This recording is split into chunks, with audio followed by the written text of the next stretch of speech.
Hello everyone and welcome back to the channel. So in this one we are solving a test that was recently conducted for the college students, and that is related to chapter number 1, which is physical quantities of Cambridge AS physics.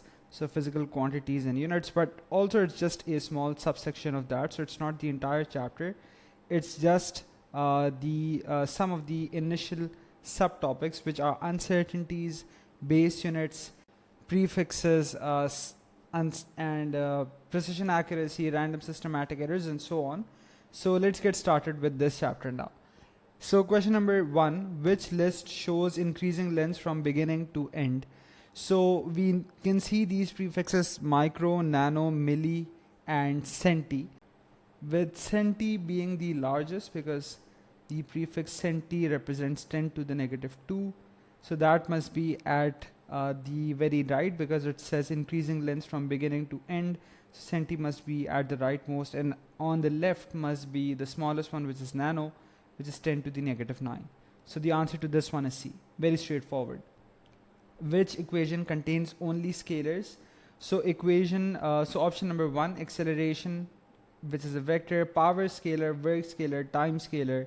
This is the correct option here.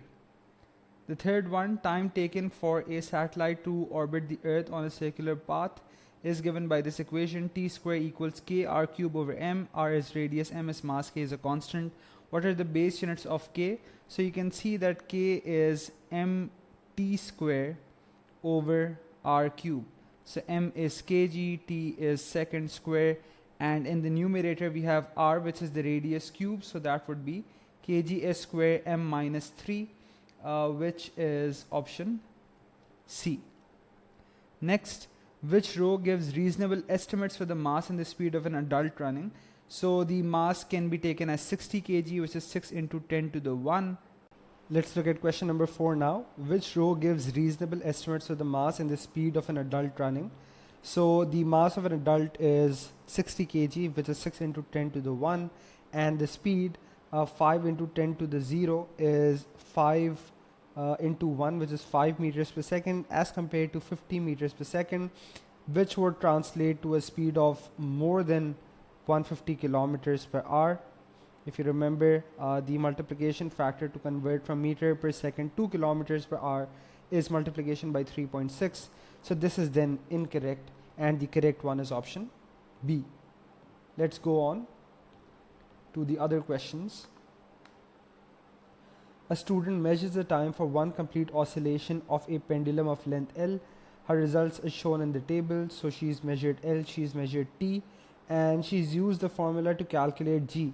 What is the best estimate of the percentage uncertainty in the value of G? So for that, we'll need to make G the subject of the equation. So squaring both sides, this becomes 4 pi square L over G.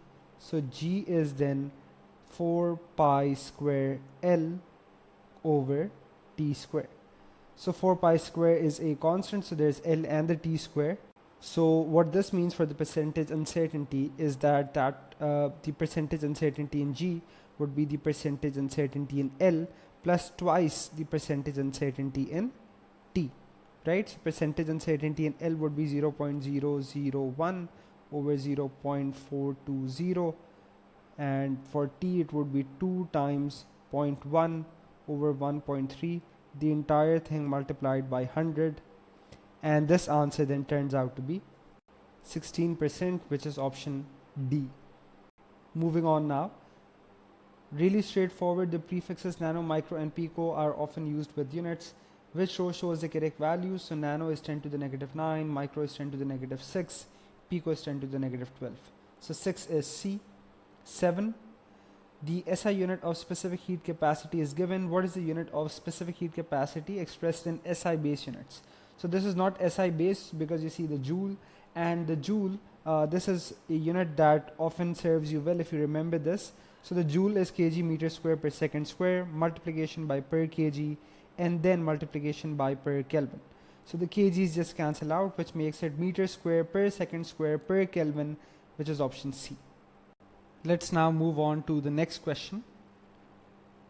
Question number 8. So the question says the relationship between the variables d and t is given by this equation where b and c are constants. Unit of d is given, unit of t is given. What are the units of b and c? Now this is a question on homogeneity again, and if an equation is given, then that equation must be homogeneous. You have three terms here, the first one, the second one, and this is the third term.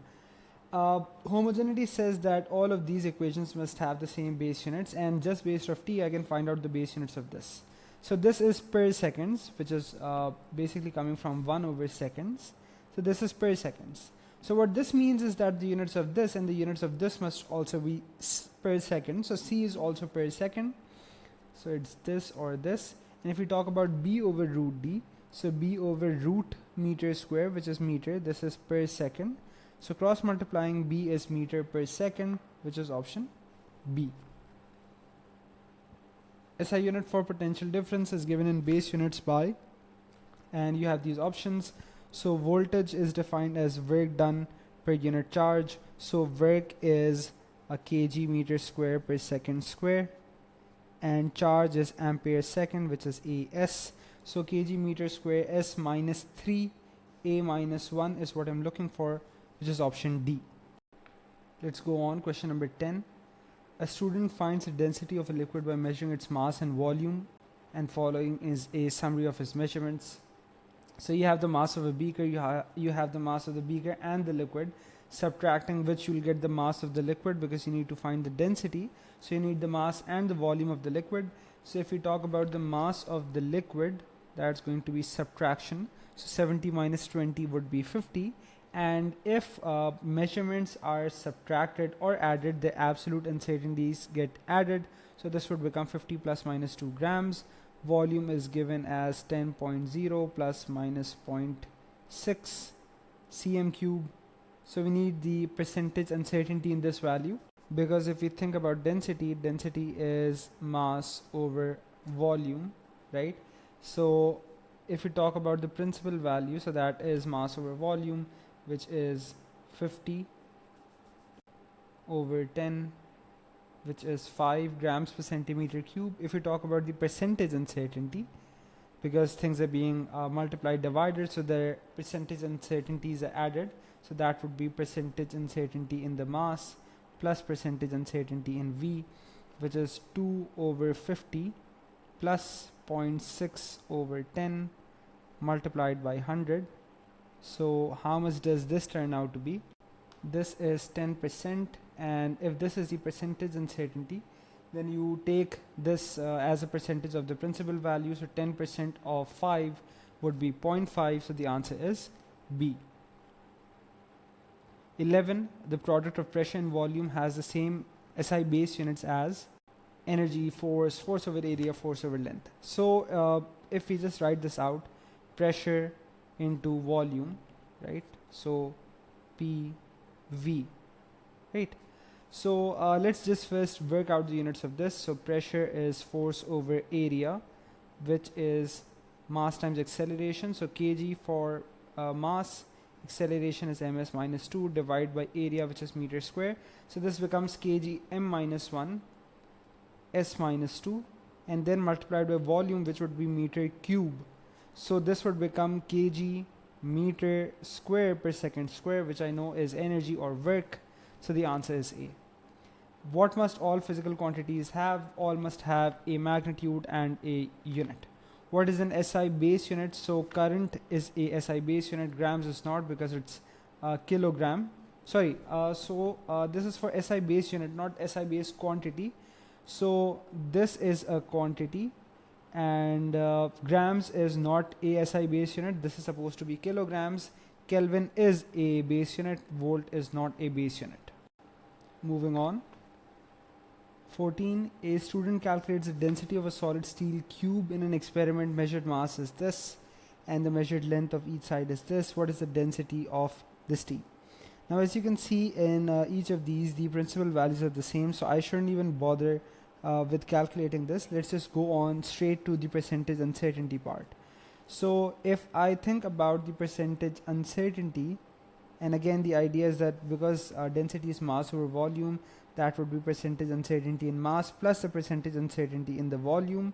Because this is a cube, I can say that because the formula for the volume of a cube is L cube, instead of percentage uncertainty of V, I can write thrice the percentage uncertainty in L. So percentage uncertainty in mass is 10 over 975 plus 3 times 1 over 50. All of this will be multiplied by 100 as well for the percentage uncertainty, and the answer here for the percentage uncertainty turns out to be 7%, which is option B. Time period of a pendulum is given by this expression, where L is the length of the pendulum, G is acceleration of free fall. The equation is homogeneous. What is the value of N? So we need to find N. So T is seconds. 2 pi, again we just ignore this because this is without units. L is length, so length must be in meters, and G is acceleration due to gravity, which must be ms minus 2, and the entire thing is raised to n, so m's cancel out, this becomes s, and if this is negative 2 here, in going to the denominator this becomes positive 2, and then this is raised to n again, so this is s2n. The power of s on the left is basically 1, so n is so 2n equals to 1, because bases are the same, powers must also be the same, so n is half. 16. Physical quantities can be classed as either vectors or scalars. Which pair of quantities are both vectors? So kinetic energy, not a vector. Momentum is a vector. Time is not a vector. Velocity and electric field strength, this is actually true. Weight and temperature, not vectors. 17. A student is given a reel of wire of diameter less than 0.2 mm and is asked to find the density of the metal. Which pair of instruments would be most suitable for finding the volume of the wire, right? So the diameter is less than 0.2 millimeters, so we must use the micrometer to some extent, and for the length we must then also have something, because this is so this is a reel of wire, right? So the balance is for mass, not for the volume, so we'll just ignore this because this says volume, right? So we basically need the meter rule and the micrometer, because if we have this really long wire like this,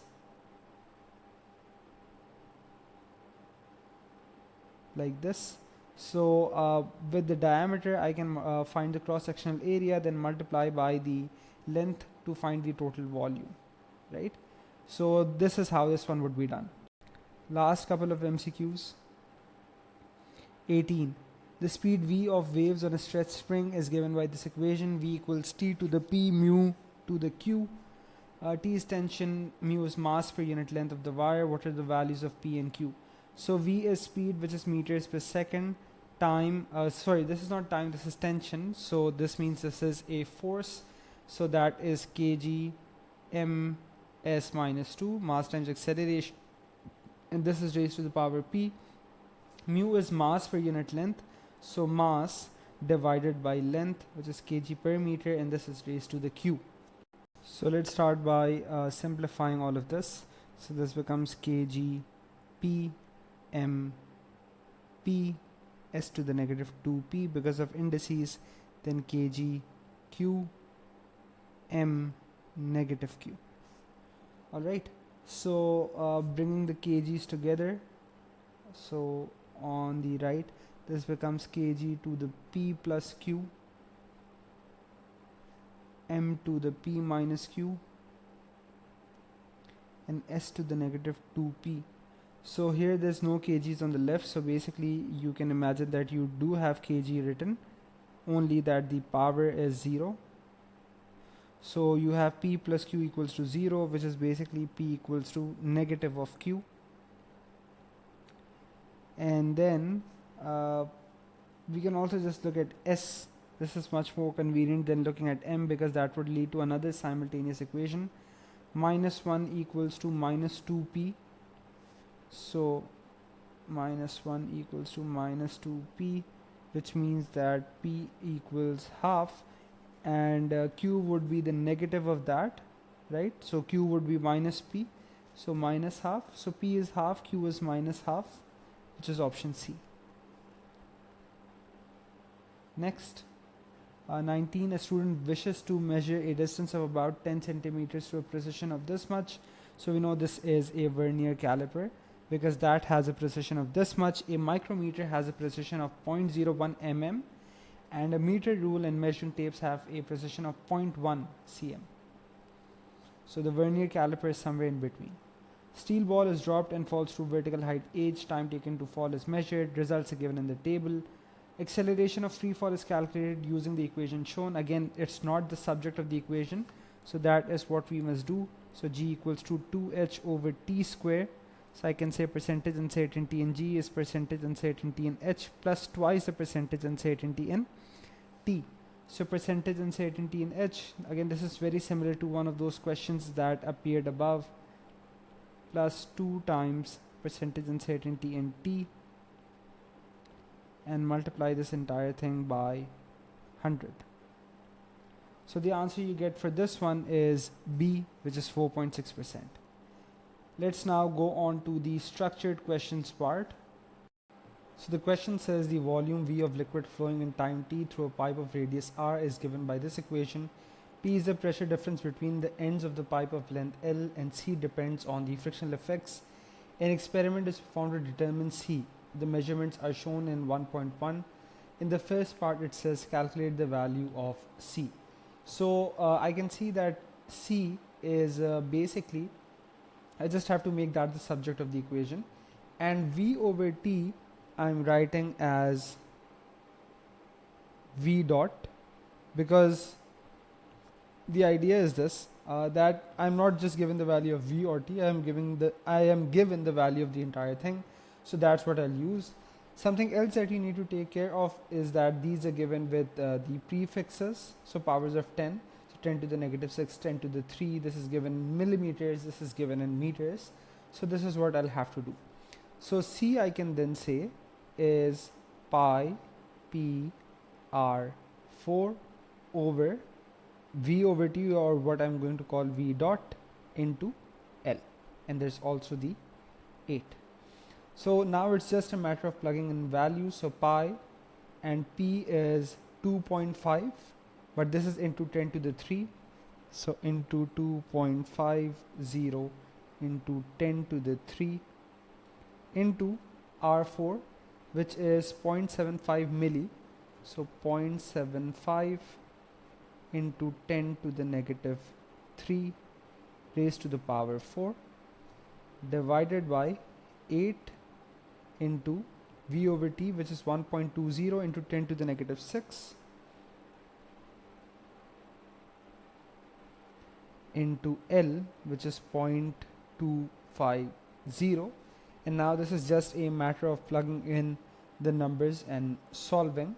So this turns out to be 1.04 into 10 to the negative 3 Newton second per meter square. Calculate the uncertainty in C. So I can see that from the formula, C involves a couple of things being added and subtracted. Sorry, not being added and subtracted, being multiplied or divided. So first let me set up the expression. So percentage uncertainty in C is percentage uncertainty in P plus 4 times the percentage uncertainty in R plus the percentage uncertainty in V dot, which is V over T, plus the percentage uncertainty in L. And now I just have to plug in all the values that I had above. Keep in mind that if there is a 10 to the negative 6 here, so if there's a 10 to the negative 6, 10 to the 3 milli, this is not something that we would do here, because this is again just multiplication or division by a constant which does not change the percentage uncertainty, because that's what we'll be using here. So for P, this is 0.05 over 2.5. Right, again if I did even have 10 to the 3 here, 10 to the 3 here, they would cancel out anyway.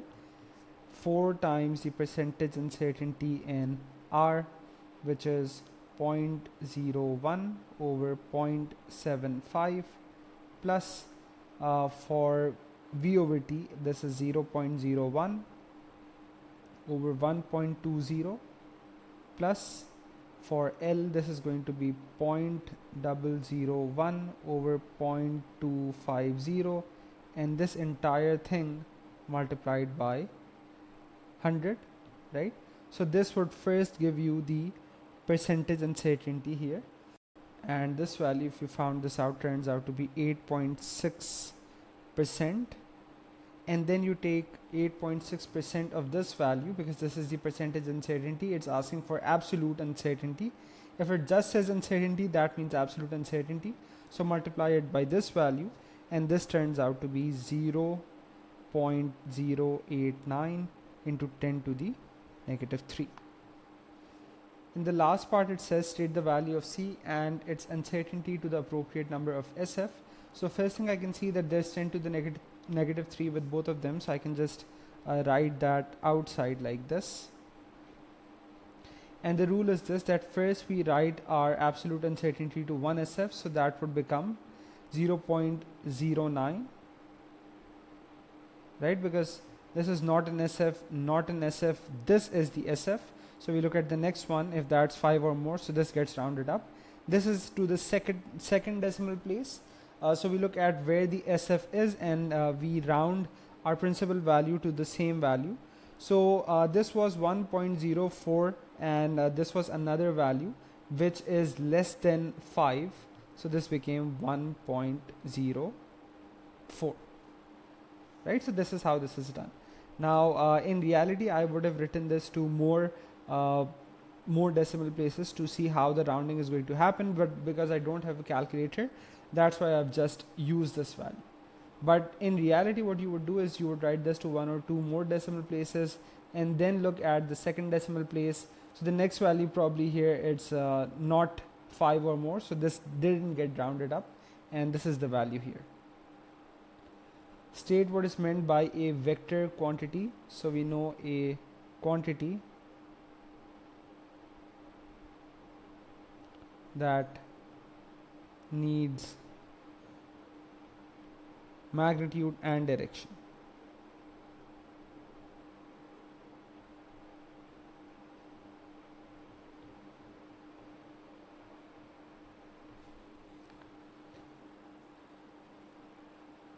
A sphere falls vertically through a liquid that has a density of this much. The sphere has radius r, constant velocity v.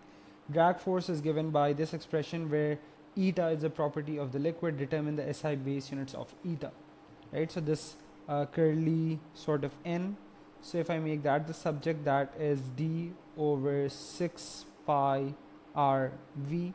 D is force, so force is mass times acceleration, kg meter per second square. 6 pi is a constant, r is meters, v is velocity, so meter per second. So this becomes kg ms minus 2 divided by meter square per second, and then I'll just simplify this. So with the m's, when I'll be working with this, so this would become 1 minus 2, so that is kg m minus 1, and this is minus 2 minus minus 1, so this is minus 2 plus 1, which is minus 1. Next, an analog voltmeter is used to take measurements of a constant potential difference across a resistor. For these measurements, describe one example of a systematic error. So a calibration error is a systematic error. A zero error is also a systematic error, right? So you can say zero error, or you can say that incorrect calibration of the meter. A random error, so because you're looking at an analog voltmeter, this could be a parallax error. And it's better that you describe this as well, because this says describe. So due to incorrect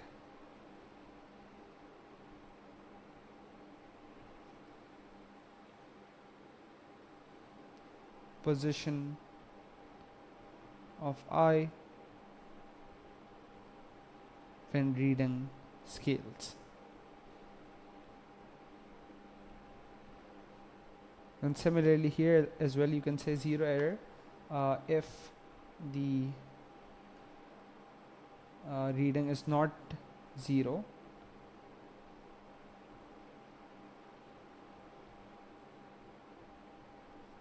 at 0 potential difference, right? So if there is no potential difference, the reading must be 0, but if it's not 0, then this is a 0 error. Potential difference across a resistor is marked as 5 plus minus 0.1. Resistance is labeled as this. Calculate the power dissipated by the resistors. So power dissipated formula is V square over R. So V square is 5 square divided by R is 125.